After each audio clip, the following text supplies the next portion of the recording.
Halo gengs, selamat datang di Celoteh Seram. Channel ini menyajikan cerita horor berdasarkan kisah nyata. So, jangan dengar sendirian.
Kejadian waktu aku masih duduk di bangku sekolah.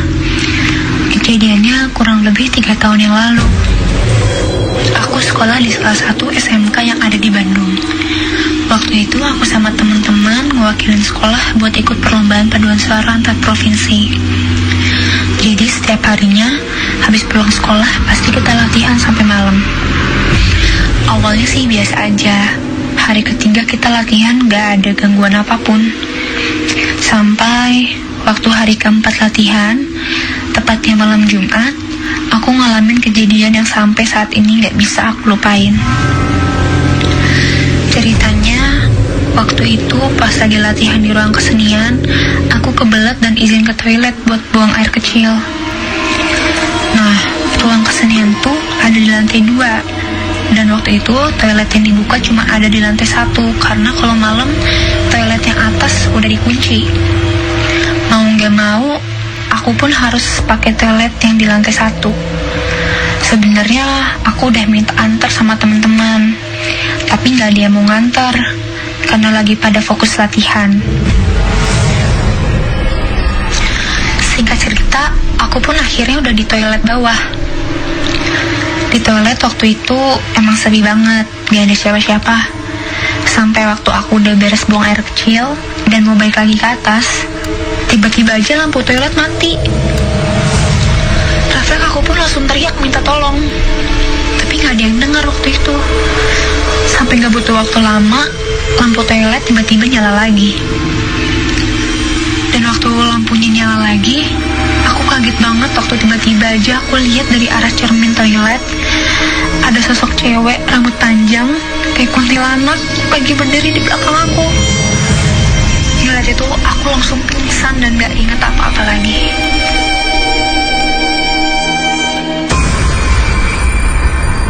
Sayup-sayup, ku dengar suara seperti seorang perempuan yang sedang menangis dari tembok balik kamarku.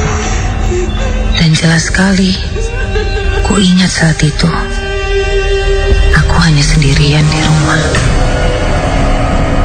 Hai insan muda, aku Pevita Pierce. Dengerin kisah nyata bertemu makhluk halus di Nightmare Side setiap Kamis, malam Jumat, jam 10 sampai tengah malam. Selalu ingat, jangan dengerin Nightmare sini sendirian.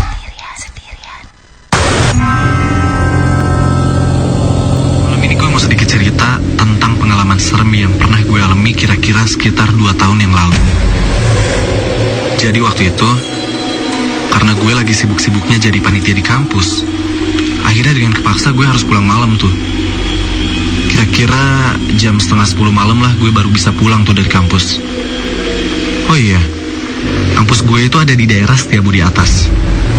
dan rumah gue itu ada di daerah Lengkong. Nah, di perjalanan pulang, karena jalanannya juga sepi, gue sedikit ngebut tuh jalanin motornya. Awalnya sih suasana di jalan biasa-biasa aja. Sesekali gue juga lihat masih ada kendaraan yang lewat. Sampai waktu gue ngelewatin jalan, gak tahu kenapa tiba-tiba aja gue ngerasa ada yang aneh.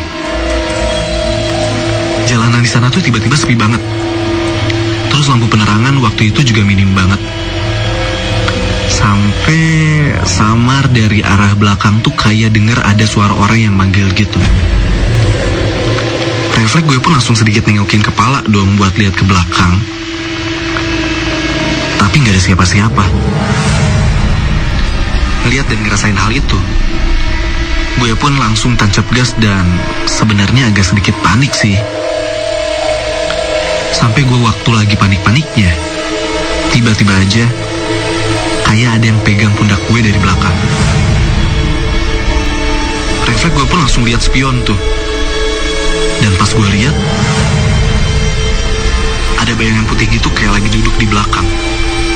Padahal jelas banget, gue pulang sendirian waktu itu.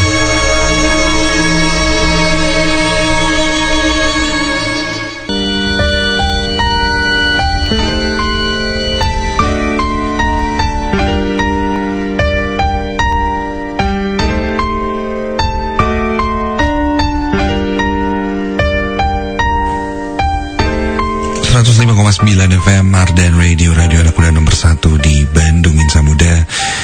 JNE Night Mersaid malam hari ini sudah kamu dengarkan. Ada 3 cerita dan sebelum pamit ini juga ada beberapa pengalaman dari Insa Muda ya. Sedikit Mas bacakan. Irfan di Cibiru, alhamdulillah dengan Night Mersaid sendiri sampai saat ini belum pernah mengalami gangguan.